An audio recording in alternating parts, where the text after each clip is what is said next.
Hello, Jonas Kaufmann. You are one of the greatest opera stars in the world and certainly the most symbolic Lohengrin of our times. When did you sing this title role of Lohengrin for the first time? Well, I did it the first time in Munich. I think it was 2009. This was my first production. I did some since then, but that was the very first. This production of Richard Jones was rather controversial. What is your general opinion on opera staging? Well, that's a very interesting question. The answer will be very long. I try to be short. You see, on one hand, I'm absolutely convinced that we cannot keep opera as a media of the past. I think it would be wrong to believe that productions that we've seen and maybe were a success in the 50s, 1950s, would be a success still nowadays, because the taste has changed so much that these would be probably considered as boring. And therefore, I see that we have to renew opera step by step. But it's very important that these steps are very small, because if it's too much, it will be too provocative, too confrontive, and actually counterproductive to what you want to achieve. The idea is to make opera more popular, more accepted. The result would be then that it's something that provokes too much, and that people decide to not come again. So you have to find the way in the middle. I mean, there's a long discussion on how far you should go, and on the typecasting of the productions nowadays. That the good looking and the acting has become so much more important than it was in the past. And it is true, and I think I'm pretty sure that even 50 or 80 years ago, people would have loved to see singers act, and some actually did. Some were good actors and some weren't. But the ones who were no good actors, no one was there to help them. They were just there standing, like, for instance, when we talk about Lohengrin or Wagner, Lauritz Melchior, a famous Heldentenor who sang many years in Bayreuth. He has the nickname the singing sofa because he would appear on stage and never move. This is something that you wouldn't accept when you have a love couple that doesn't touch, that doesn't even look at each other while they sing this love duet. It was in the 60s still okay, because I believe you had as an audience enough fantasy to realize that you had to somehow complete the image yourself. You had the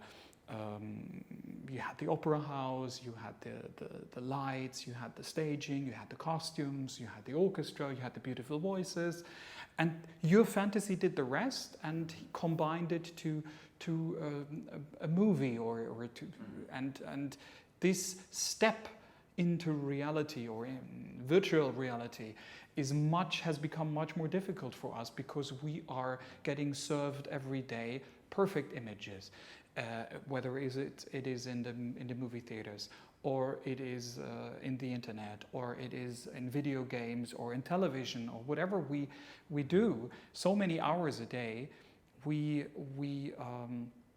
are getting entertained by the perfect images. We don't have to think anything. Everything is there, because we don't read any more books. When you read a book, it's you who has to think, oh, how does this person look like? Where are they? And you have to complete the picture. And this is something that got lost.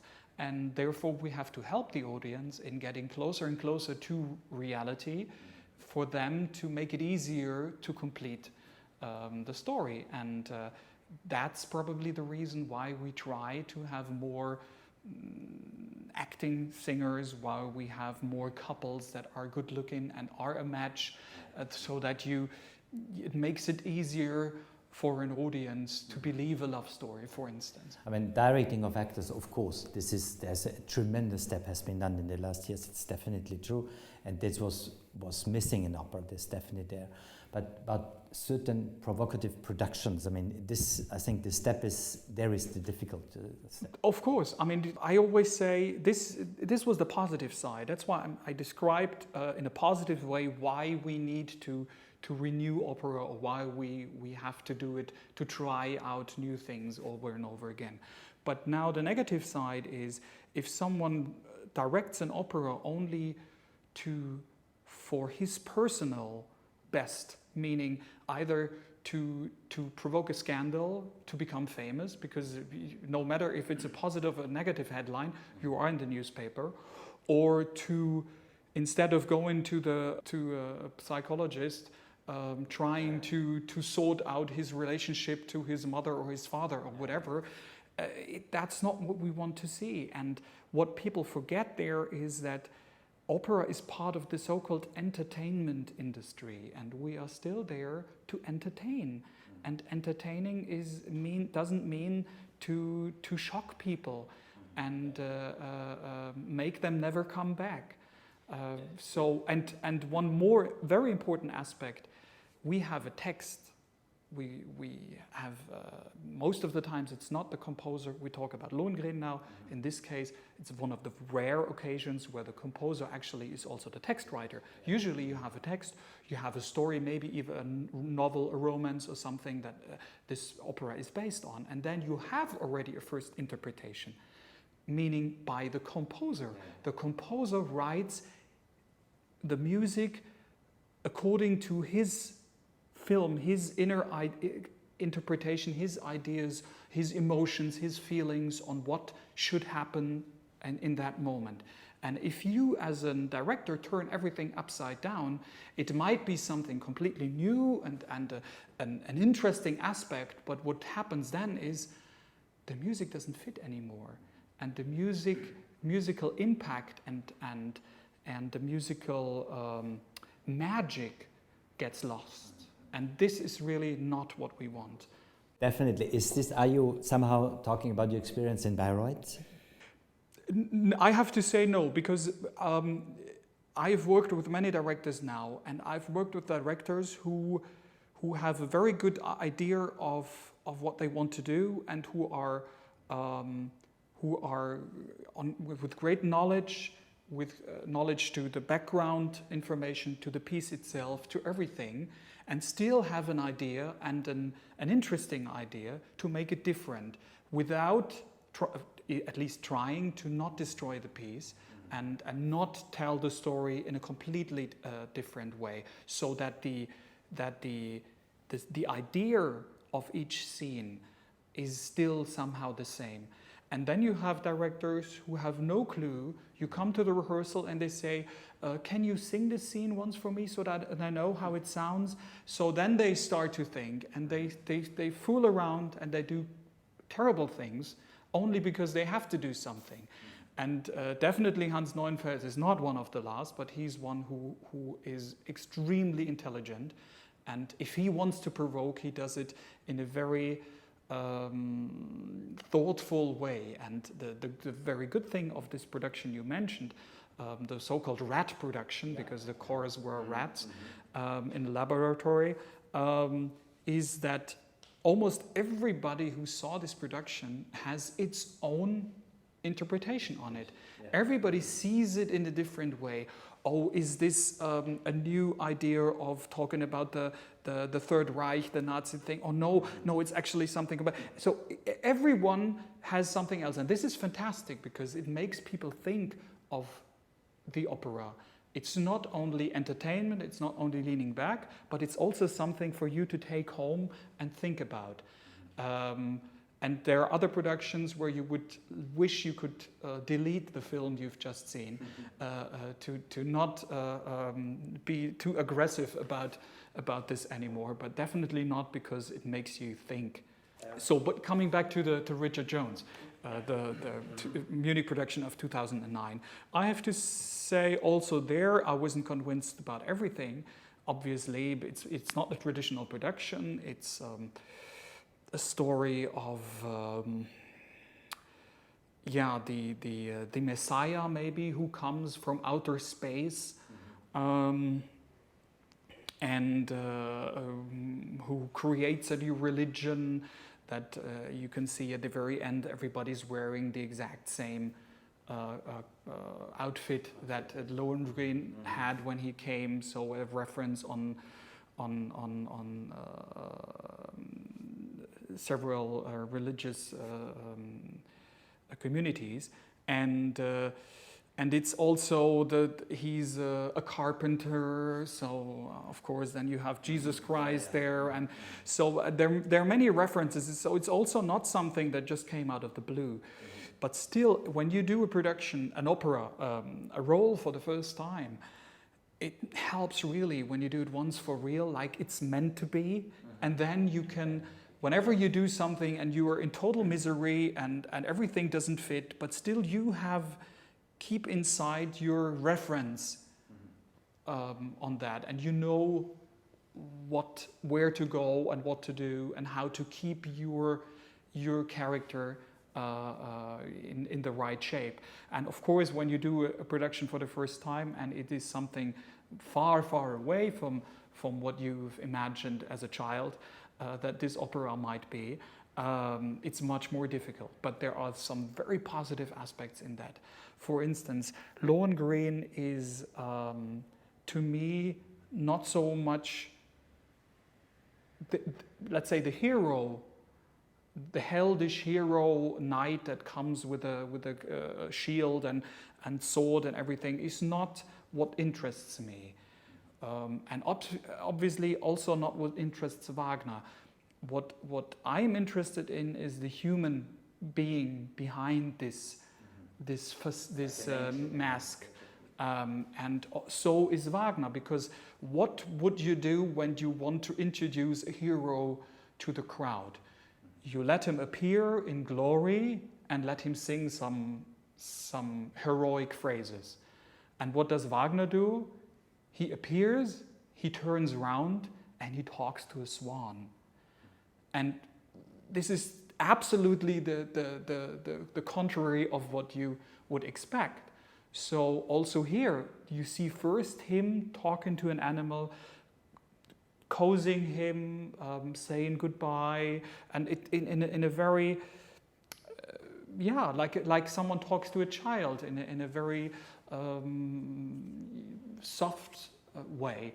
So not at all the heroic side. And then he turns around and said, "Okay, king, here I am. I'm gonna help you out."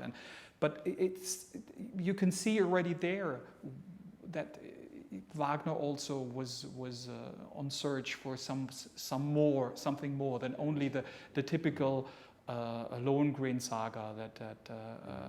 It's already a new interpretation of Wagner, of Lohengrin by Wagner. So this is yes, exactly. Or I mean, Lohengrin is not from Wagner, obviously. I mean, it's the Eschenbach, Wolfgang von Eschenbach. I think he started first with the idea that the Perceval and his two sons and that they take over, that he has to take over I think his brother gets the inheritance and he Lohengrin has to take over the Grail, and so that's where the story comes for him. But so Wagner is a double interpreter. He interprets first by writing his own story, his own text, and then by writing this beautiful music on top of it. What attracts you particularly in Wagner? Well, I would say also it's interesting. Well, Wagner is a fantastic composer, or was a fantastic composer, and I would say the fascinating thing is even with his absolutely controversial political engagements, the music was so strong that it still survived, and I think that is something very important. I would believe that other composers would have probably been forgotten only because they behaved too bad.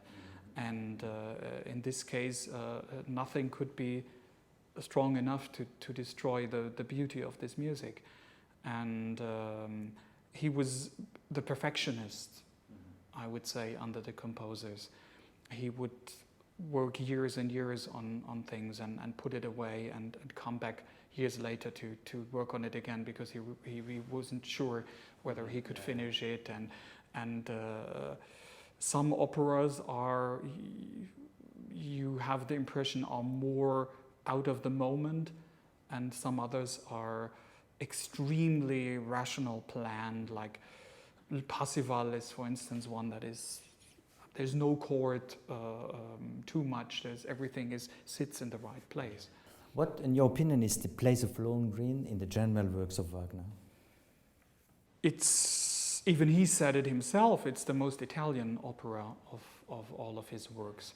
It was also the best received in worldwide, and it was played even until the 1960s in Italy in Italian. Only because this was the Italian Wagner opera. And I think you can tell that was also the reason why famous singers like Anja or Vinay, no, Vinay didn't do it, Anja or Placido Domingo were perfect Lohengrin interpreters. And I always try to encourage young singers when they want to sing Wagner for the first time. I say, try to find an Italian translation and sing only 10 pages of it in Italian, and you will realize how much, I don't want to say more beautiful, because I mean you can sing it also as beautiful in German, but how much less Germanish this whole thing sounds immediately.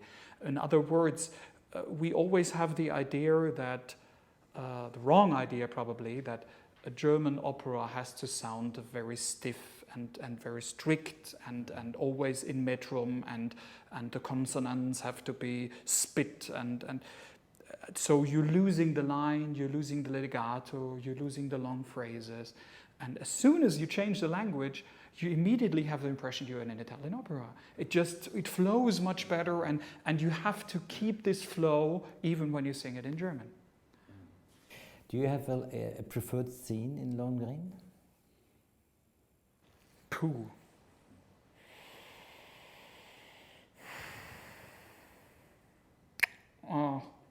Probably many. I don't know. I mean, I would say one that really touches me always is when Lohengrin sees the swan coming back, and he knows that his time has come. And this, when he sings, mein lieber Schwan, ach, diese letzte traurige Fahrt, wie gern hätte ich sie dir erspart. That is so sad. It really makes you cry that this superhero suddenly sits there, and with his life, his future, his hopes, everything is destroyed. And he has to go back home and tell them that the mission has failed, tell them that he actually doesn't want to do any more of these missions, probably. And he's a broken character, I would say. What is the mission of Lohengrin, in fact? Well, the mission of Lohengrin, they're difficult. Well, when you look at it only not too deep, then it's probably, the mission is that the typical heroic story to help out a virgin in distress and be the knight of the moment and free her. But the question is, the moment he appears, the moment he sees this Elsa, he doesn't know anymore whether this is really his mission. Is the mission really only coming there and also help in battlefield, or it's, I mean, he suddenly falls in love with this woman and with her courage and her bravery, and he probably wants to spend the rest of his life with her, which makes it much more difficult than to just let her go. What is in the sense of the forbidden question, in fact?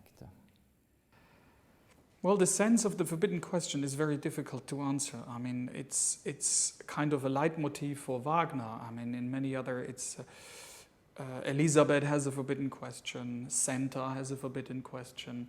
So it's always this...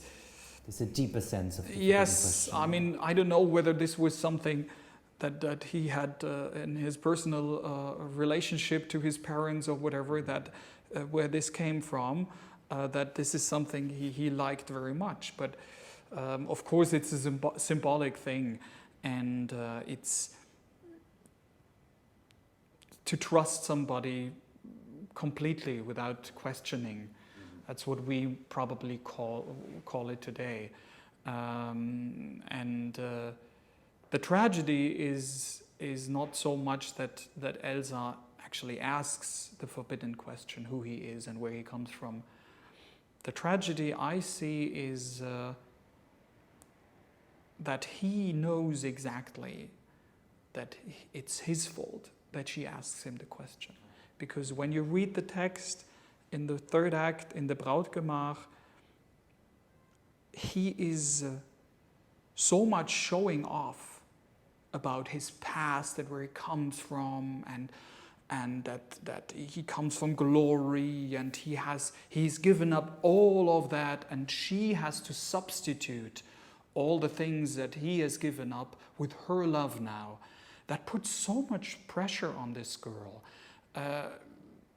What could she do? Of course she says, well, what is it that you've given up? I mean, you're talking about it now all the time.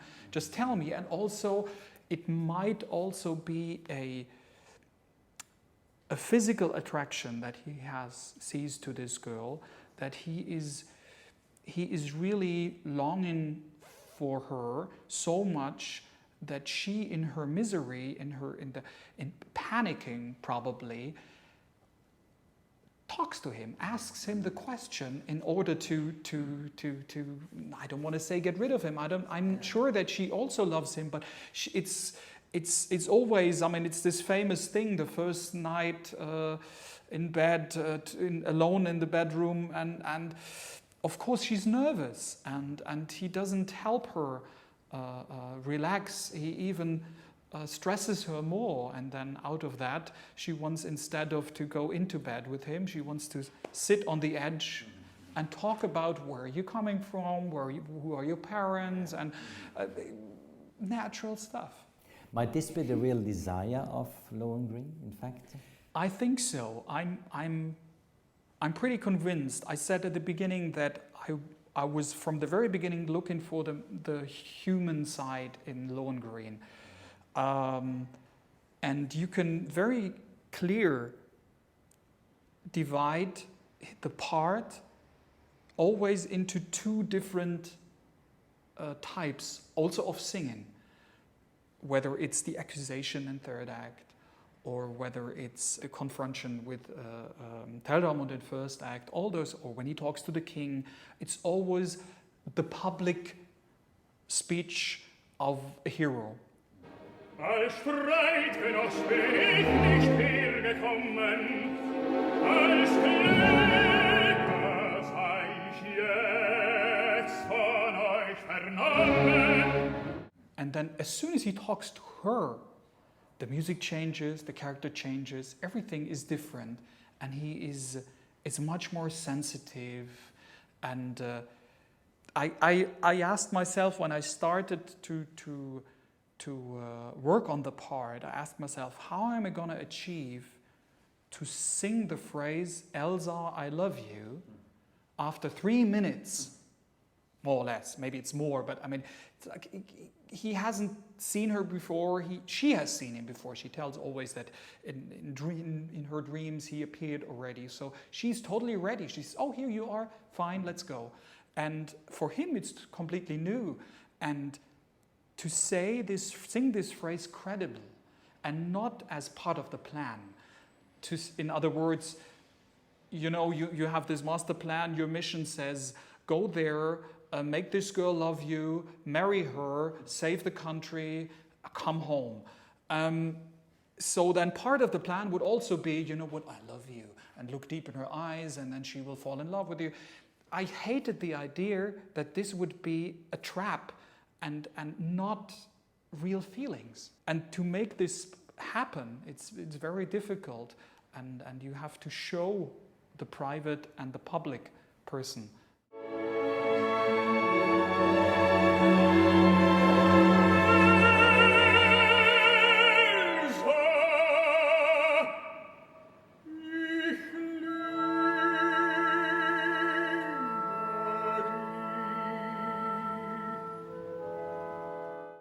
I think he really falls in love with her, and I think he wishes to spend the rest of the life with this woman. Finally, not being the superhero all the time, jumping from mission to mission, helping out here, saving some people there, but just have a normal life like everybody else, like everybody's sitting on the couch with her, making children, all that. And here I'm coming back to the Richard Jones production. One of the positive things was this idea of building the house together. It was a little bit over the top because the technical side of it was very, very difficult, and you could hear, while we were singing, we could hear always the mechanics hammering in the background to construct the next step of the house. But what it showed us as a symbol was he builds his home. He wants to stay there. Then he has this crib, meaning he wants children. He wants a real life. And then suddenly, again, because maybe of him being too needy and too active on her, she asks the question, and this whole thing collapses. And as a symbol for that, he burns the crib, and with the crib maybe the whole house, because his dream has vanished. And is this the failure of Lohengrin? Is this something, I mean, let's say the key of the opera, in fact? Is this what he really wanted, probably? Yes, I think it's you can see that in this accusation of Elsa when he comes then and the whole army is ready, prepared for war, and he says, wait a minute, I'm not gonna be your superhero now, because. And when he really loves this woman, why would he be there in front of everybody and really accuse her 15 minutes long? Because he's, now in modern words you would say he's pissed. Because, I mean, all his longing and all his dreams, everything is gone.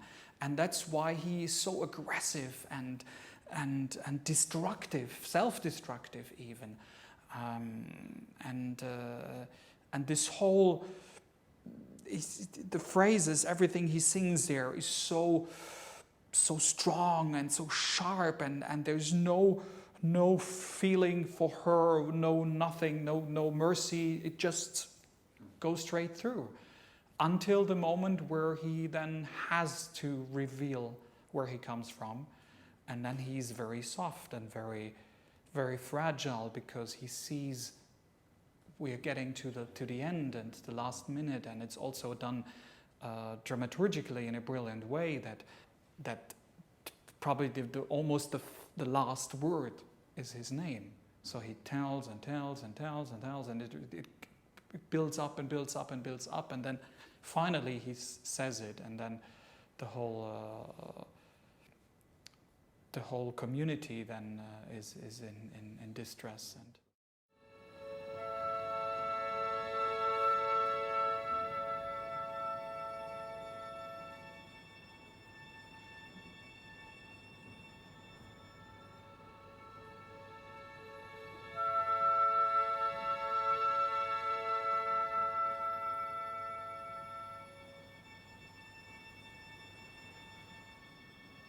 in fernem Land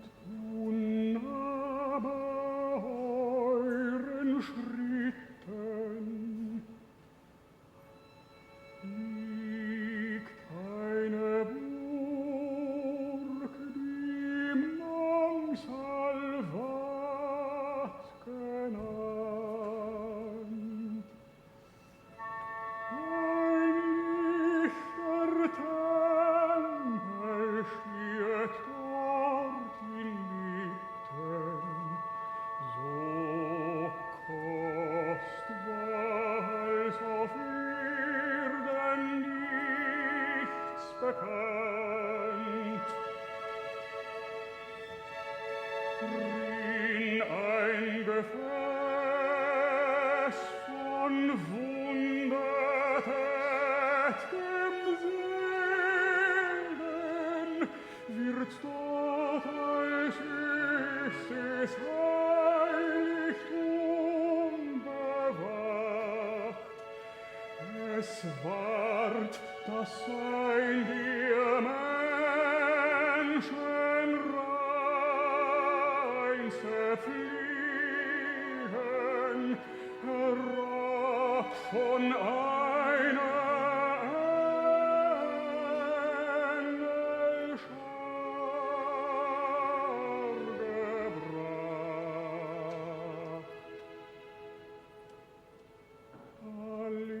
Alljährlich naht vom Himmel eine Taube,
So a bit more technically again, what type of voice actually is Lohengrin?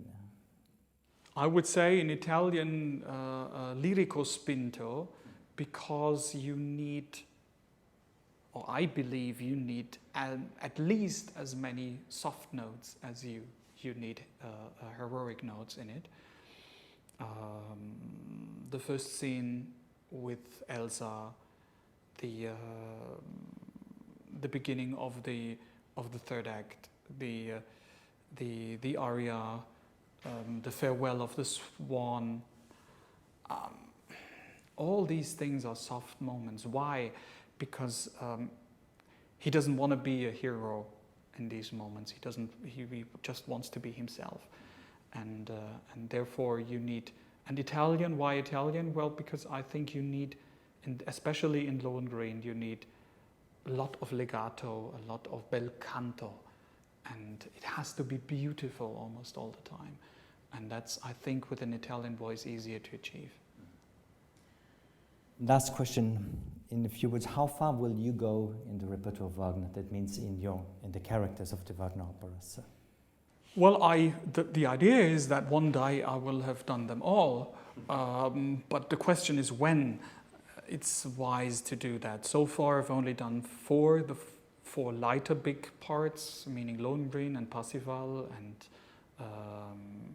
Siegmund in Valkyrie and Meistersinger, Walter, and the other four, the two Siegfrieds from Siegfried and from Götterdämmerung, and Tristan and Tannhäuser are still waiting.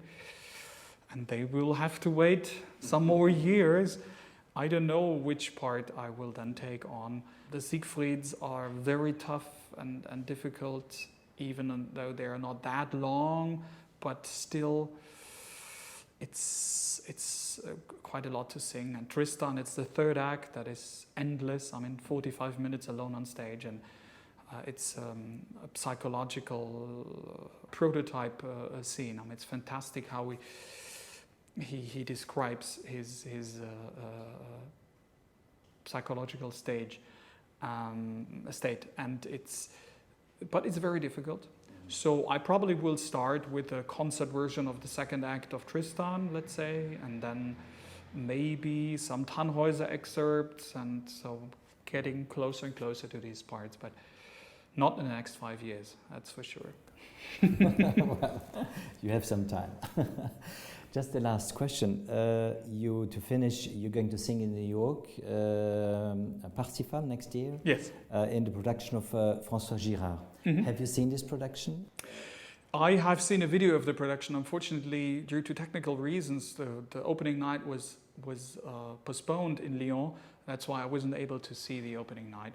And they sent me a video, and I've seen the production, and it seems very interesting. The reason why I saw the video was because I was a little bit worried, because François Girard might be a visionary but hasn't done many operas, and so I think I'm looking very much forward to this production.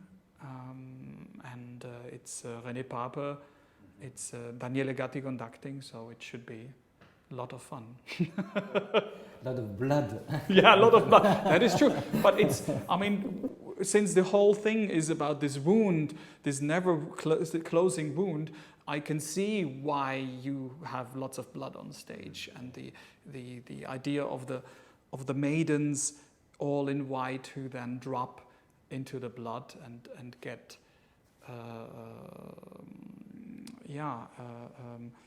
macchiato, I don't know how you call that in English, is an interesting symbol, I would say.